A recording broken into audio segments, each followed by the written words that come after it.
Well, Jamie, confusion is just the start of it. Aside from the computer snafu that left as many as 80,000 Maryland voters relying on those provisional ballots, here in our area, changing precinct locations frustrated those hoping to cast ballots.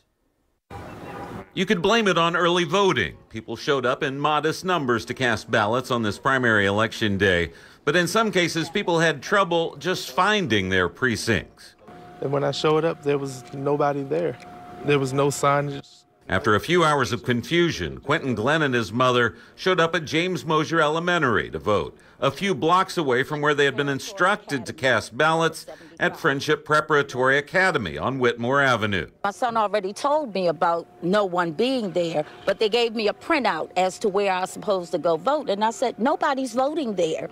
So they said, well, that's where you're supposed to vote. City Board of Elections Director Armstead Jones attempted to explain to us what went wrong. It was closed and we had no choice but to move it.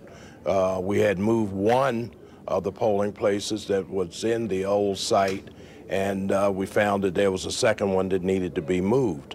We always go and place signs around the building to let voters know that it has been changed. But State Senate hopeful Delegate Antonio Hayes says he fears not everyone was as persistent as the Glenn family in finally tracking down the right polling place. Now, everyone in that community has already received a sample ballot saying that they go vote at Friendship Academy, and we're expecting close to 400 voters to vote at that poll today. In Baltimore County, confusion also infused itself in the process when voters at Pikesville Middle School found themselves at the wrong precinct on two separate sides of the building, one in the cafeteria and the other in the gymnasium.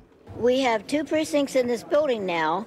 The precinct on the other end formerly was at the Pikesville Armory, which they closed, and they sent those voters over here. And in the process of changing, they didn't think to send signs saying Precinct 3-6 and Precinct 3-5. It could be called a sign of the times, as precincts can become moving targets, leaving only the most determined voters committed to casting their ballots. When my kids became of voting age, I made a ritual to let them know just how important it is to vote.